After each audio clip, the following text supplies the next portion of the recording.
Hi, welcome to the Podcast Engineering Show. I'm Chris, and on this show, we break down podcast audio production. I give you techniques and tricks and also a lot of knowledge so that you can produce better audio for your podcasts. This show is for regular podcasters, but it's also for podcast producers. And that's what I teach at my school, Podcast Engineering School. I have a whole program teaching professional podcast production. But this episode is 8 lessons in producing podcast audio really well. So let's just jump right into it. The first concept is upward compression. Okay, well, we all know regular compression is when the audio level gets loud, when it peaks, the compressor can compress those peaks down, and it sort of tames the dynamic range, and that's good. And that's what we call compression. Now, upward compression is almost the opposite. It's when the compressor will take the lower volume parts of the audio and raise them up. And by the way, and both are good, and both work toward making the dynamic range smaller. And that's always good for the listeners. When you take raw audio is way too dynamic, typically speaking. So using a compressor or using upward compression or using both it compresses the dynamic range and it provides a better listening experience to the listeners. So that's why we use compression, and this is upward compression. There's a cool FabFilter video here. FabFilter is one of the compressor. The FabFilter compressor is one where you can use upward compression. Most compressors don't let you. They don't have a way to let you do upward compression, by the way. But you can also use things like Vocal Rider and stuff, which it can do a similar thing. So yeah, I will link to this video from FabFilter on upward compression. You could check that out if you want to. Next one, is it necessary to tweak the sound of royalty-free music tracks or stock music? So a lot of podcasts, for their intro music, they'll go to some of these websites that sell royalty-free music, and it's great. You pay $30 or $40, you get a nice music track that you like, and you can use it as your intro music forever, and you don't have to pay any more. It's royalty-free. So it's great. One thing you have to know, though, about this royalty-free music is typically it has been mastered, which means it's been compressed more, probably limited more, and also EQ'd more. And usually a lot of brightness has been added to it.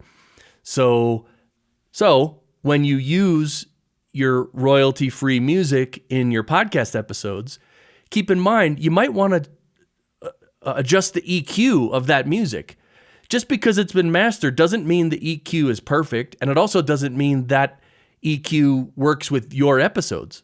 So if you need to add a little more low end, just a little, do it. If you need to reduce some of the high end, some of the sharpness, then you can do it. And what you're really doing is blending that intro music with the voices in your podcast, right? So keep in mind, you can always tweak royalty-free music tracks. The next one. Want to approach potential clients, but you have a fear of rejection? Yeah. So if you're looking to build a production business, that's great. There's so much work out there. I encourage everyone who wants to do that, do it. And I also have a short course on this. It's called Getting New Clients at Higher Rates. I'll talk about that more later, but I'll break down the gist of all this. You just have to talk to a lot of people. And when I say talk to people, I don't mean try to sell a lot of people. Just talk to people. Just introduce yourself that you're a podcast producer. That's all. If you just walk around introducing yourself as a podcast producer every day or online, you just keep approaching people just gently. You're not selling. Don't pressure anybody. Just introduce yourself. If you do that, you'll get a bunch of clients eventually. You really will. And there's also this book here that I read called Rejection Proof. And this is a great book. If you're afraid of rejection, this is like literally top 3 books of all time for me. And I'm not saying I've put it into practice yet either, but this is great because our success really comes down to just getting out there and doing it And a lot of us are afraid of failure, and we're afraid to ask for things that we want, and we're just afraid to approach things head on. And so this book really, he does 100 days of rejection where every day he just does some ridiculous thing. And here's the thing, he asks for these ridiculous things, but every now and then someone says yes, and that's the whole reason for doing it, right? All right, let's move on. This is pretty cool.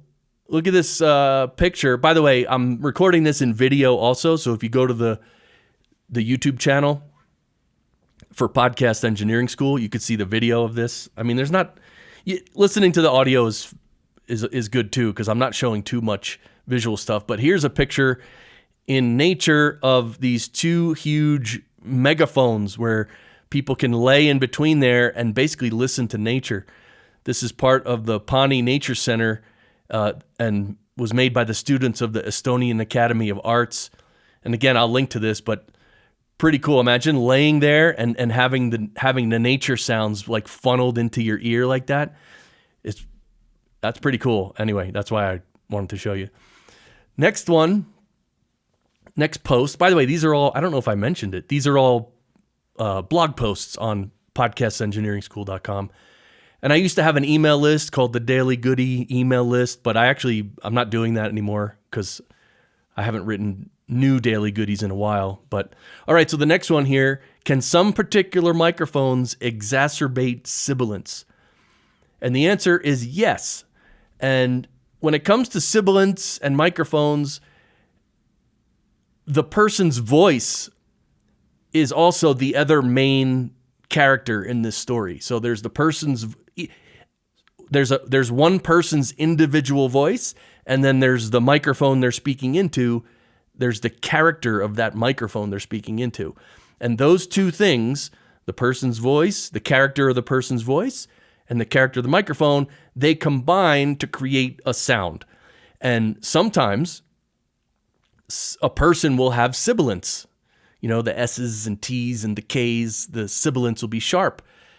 And some people don't have bad sibilance, right? And then, of course, with microphones, some microphones like the Shure SM7B are a darker microphone. They don't pick up in the sibilance range, which, by the way, is from around 5 kilohertz up to about 9 or 10 kilohertz. And it can go a little lower, it can go a little higher. It just depends on the person. But that's the range of sibilance. So some microphones like the SM7B are a little darker on the top end. They're not as bright. So even if you have sibilance, it won't be exacerbated by the SM7B. Now, in contrast to that, most condenser microphones are very sharp and very clear in the high frequencies.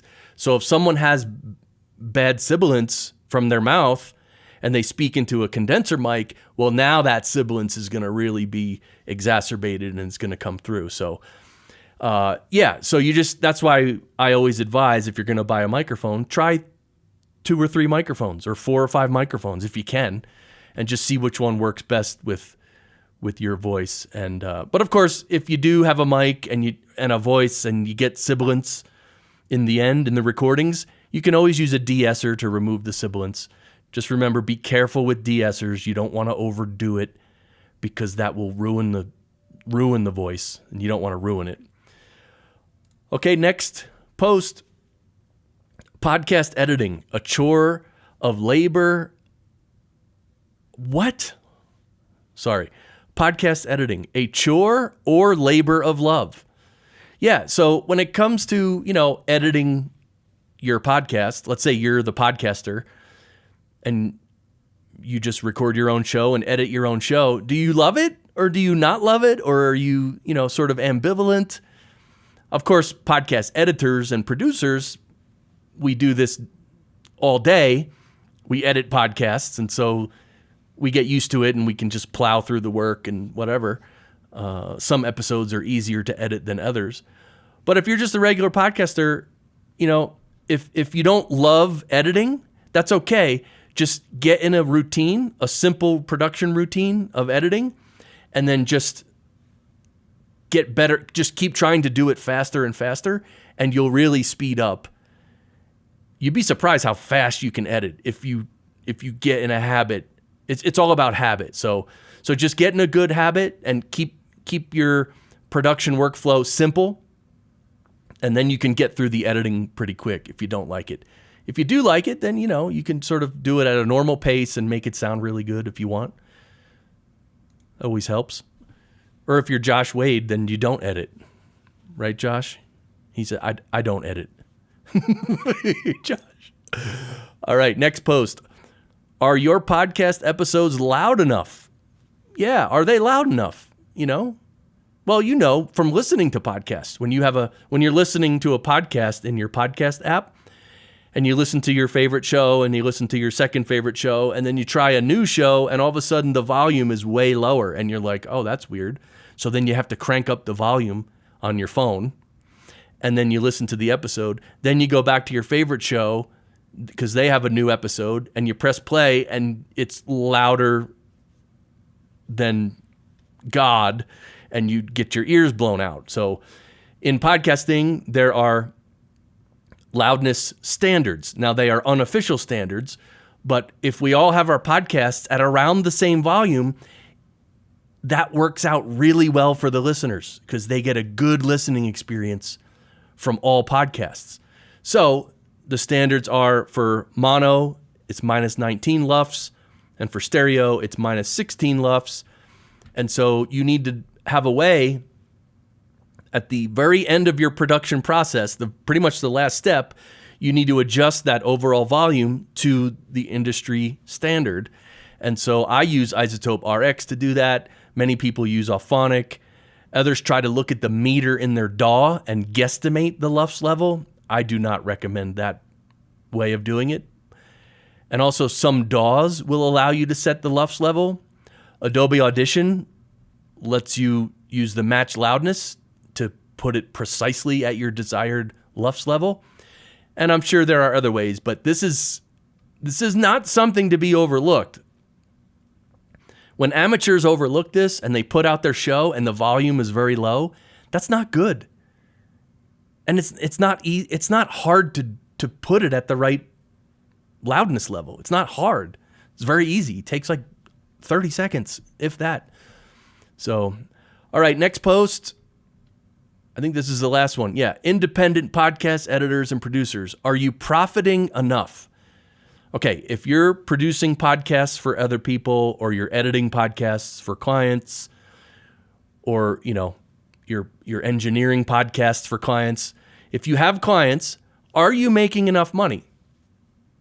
It's one thing to have some clients, that's fine, but in the end, if it's a business venture, you have to look at how much you're earning, and are you earning enough? And if you're not earning enough, you can figure out how to earn more. One of the ways to earn more is to learn to be a more professional podcast editor and producer. And then you can go after clients who have more money, and you can make quite a bit more money once you're a trained professional. And so that's one way to do it. And also, I have, like I mentioned before, I have the smaller course, Getting New Clients at Higher Rates. It's a course for independent podcast editors and producers, and this is on the website, and I will link to everything. But that's it for today.